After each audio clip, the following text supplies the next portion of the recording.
ৰামধনীৰে মুখৰিত তামোলপুৰৰ ভূটান সীমান্তৰ এখন গাঁও। তামোলপুৰৰ ১ নং ডুঙাৰ গাঁৱত ৩দিনীয়া কাৰ্যসূচীৰে অনুষ্ঠিত ৰাম পূজা উপলক্ষে উখল-মাখল পৰিৱেশ। অঞ্চলটোৰ কেইবা লক্ষাধিক লোকে আয়োজন কৰা ৰাম পূজা উপলক্ষে জলযাত্ৰাৰ লগতে অনুষ্ঠিত হৈছে ধৰ্মীয় ভজন কীৰ্তন অনুষ্ঠান। অনুষ্ঠানৰ প্ৰথম দিনা মূল দুৱাৰ উন্মোচন কৰে বিটিআৰৰ কাৰ্যবাহী সদস্য ধৰ্মনাৰায়ণ দাসে। লগতে ৰাম মন্দিৰ নিৰ্মাণৰ বাবে চৰকাৰীভাৱে ৩ লক্ষাধিক টকাৰ অনুদান আগবঢ়োৱাৰ ঘোষণা কৰে বুলি জানিবলৈ দিয়ে গাঁওবাসীয়ে। উল্লেখ্য যে অযোধ্যাত ৰাম মন্দিৰ নিৰ্মাণ হোৱাৰ পিছতে উক্ত অঞ্চলটোৰ লোকেও উৎসাহিত হৈ যোৱা বছৰৰ পৰা নিজৰ ধন খৰচ কৰি গাঁওখনত নিৰ্মাণ কাৰ্য আৰম্ভ কৰিছে ৰাম মন্দিৰৰ। আয়োজক সমিতিৰ সভাপতি ক্ষুদিৰাম চৰকাৰ আৰু সম্পাদক বিনয় কৃষ্ণ দাসে জানিবলৈ দিয়া মতে ইতিমধ্যে গাঁওখনৰ বিভিন্ন জনগোষ্ঠীৰ লোকৰ সহযোগত প্ৰায় ৬ লক্ষাধিক টকা ব্যয় কৰি নিৰ্মাণ কাৰ্য আৰম্ভ কৰিছে ৰাম মন্দিৰৰ। আগন্তুক দিনত ভাৰত-ভূটান সীমান্তৱৰ্তী তথা প্ৰাকৃতিকভাৱে চহকী উক্ত অঞ্চলটোত এই ৰাম মন্দিৰ আধ্যাত্মিকৰ এক কেন্দ্ৰ হ'ব বুলিও আশা কৰে অঞ্চলটোৰ লোকে। নিৰ্মীয়মান ৰাম মন্দিৰৰ কাষতে ৩দিনীয়া ধৰ্মীয় কাৰ্যসূচীৰে আয়োজিত ৰাম পূজা উপলক্ষে ইতিমধ্যে গাঁওখনৰ প্ৰতিজন সনাতনী লোকৰ মাজত দেখা গৈছে উখল-মাখল পৰিৱেশ। লগতে নিৰ্মীয়মান ৰাম মন্দিৰৰ বাবে সকলোৰে সহায় সহযোগিতা কামনা কৰিছে অঞ্চলটোৰ লোকে।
আজি আমাৰ ইয়াতে ক'ব গ'লে এটা ঐতিহাসিক দিন।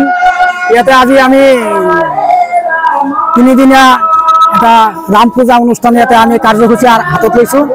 আজি আমাৰ মানে দুদিন হ'ল আৰু এদিন আছে। গতিকে আমাৰ আজি এনেকৈ এটা আনন্দ লাগি আছে।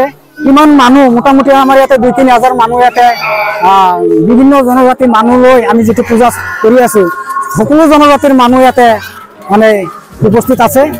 আৰু আমি এতিয়া কি ক'ম, আমি ৰাইজে মিলি যিখিনি আমি কৰিছোঁ এইখিনি আমি নিজৰ ৰাইজৰ পইচা দিয়ে কৰিছোঁ আৰু আমি চৰকাৰৰ ফালৰ পৰা একো সুবিধা দিয়া নাই। বাকীখিনি আমাৰ এতিয়া মোটামুটি 50-60% কাম হৈ গ'ল আৰু অলপমান বাকী আছে। বাকীখিনিও আমি চৰকাৰৰ পৰা যদি কিবা নিদিয়ে আমি নিজে কৰিব লাগিব। গতিকে আমি চৰকাৰৰ ওচৰত মানে এইটোৱে মানে এটা অনুৰোধ জনাওঁ যাতে কিবা এটা আমাক চৰকাৰে দি সহায় কৰে যেন।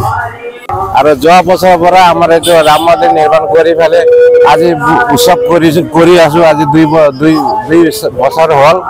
তাৰ মাজতে আমি জনজাতি ইয়াতে মিহল কৰি আছোঁ। চবেই মিলি আমি একতা হৈ পেলাই এই গাঁৱটো 1 নং ডঙাৰ গাঁৱটো আমি উৎসৱ কৰি আগবঢ়াই ল'ম বুলি আমি আশাবাদী। ইয়াতে আমাৰ জনগোষ্ঠী মানে আমাৰ 3টা জনগোষ্ঠী আছে। ইয়াৰ মাজতে আমি সবেই মিলি জুলি একতা হৈ পেলাই আমি এই গাঁৱটো আগুৱাই লৈ যাবলৈ আশা কৰিছোঁ। আমাৰ আগতে যি অসুবিধা আছিল এইখিনি জেগা এতিয়া বৰ্তমান আমাৰ ৰাম মন্দিৰ উৎসৱ কৰাৰ কাৰণে আমাৰ গাঁৱত পৰিৱৰ্তন হৈ আছে। বৰ্তমান এইখিনি কৈ মই এই কথাটো সামৰি মাৰিলোঁ। ৰাইজৰ সহায় সহযোগিতা আমি বহুত পাইছোঁ, কাৰণ ইয়াতে বিভিন্ন জনগোষ্ঠীৰ মানুহ আছে। কিন্তু আমাৰ ইয়াতে আমি এনেকৈ চাইছোঁ যে একজনৰ লগত আৰু একজনৰ কোনো মানে বিবাদ কোনো হেৰি নাই। তাৰমানে চাওক খিচাৰি দি আছে, তাতে খিচাৰিটো আমাৰ বিভিন্ন জনগোষ্ঠীৰ মানুহে নিজে ভাগ কৰি দি আছে। আমি নাজানো কোনফালে কাম কৰি আছে, কিন্তু ধুনীয়াকৈ কামবিলাক চলি আছে। সেইটো বহুত ভাল লাগিছে যেন আমি আজি ইয়াতে এই ৰাম মন্দিৰত আহি কিনে আমি সব জনগোষ্ঠী একলগত হৈ কিনে কাম কৰি আছোঁ। মাত্ৰ ইয়াতে ৰাম মন্দিৰ বুলি নহয়, গোটেইখিনি গাঁৱতে তাৰমানে এই যিটো মানে ইয়াতে ৰাম মন্দিৰ, এই ৰাম মন্দিৰৰ প্ৰভাৱটো গোটেই গাঁৱতে পৰিছে। আমি যোৱা বছৰ যেতিয়া আমাৰ 2024 চনত ৰাম মন্দিৰ যেতিয়া প্ৰতিষ্ঠা কৰা হয় তেতিয়া আমি গাঁৱৰ মানুহে মানে উৎসাহিত হৈ ৰাইজে মিলি এই ৰাম মন্দিৰ নিৰ্মাণ কৰিম বুলি উৎসাহিত হৈ এখন 1 নং ডুঙাৰ গাঁৱত আমি ৰাম মন্দিৰ প্ৰতিষ্ঠা কৰি নিৰ্মাণ কৰিবলৈ কাম আৰম্ভ কৰোঁ। এতিয়া আমি যোৱা বছৰ ৰাইজে মিলি পূজা কৰিছোঁ ৰাম পূজা। সেই পূজা কৰি এই বছৰ আকৌ আমি দ্বিতীয় বাৰ্ষিক পূজা কৰিবলৈ কৰিছোঁ আৰু এই পূজাত আমি গাঁৱৰ ৰাইজে সহযোগ কৰি সকলোৱে মিলি পূজা আৰম্ভ কৰিছোঁ আৰু মানে কাৰ্যসূচী আৰম্ভ কৰিছোঁ। যোৱাকালি আমাৰ জলযাত্ৰা আছিল আৰু অধিবাস আৰু আজি ৰাম পূজা মূল পূজা আমি ইতিমধ্যে পূজা কৰিছোঁ আৰু অহাকালি আমি ৰামায়ণ পাঠ কৰিম।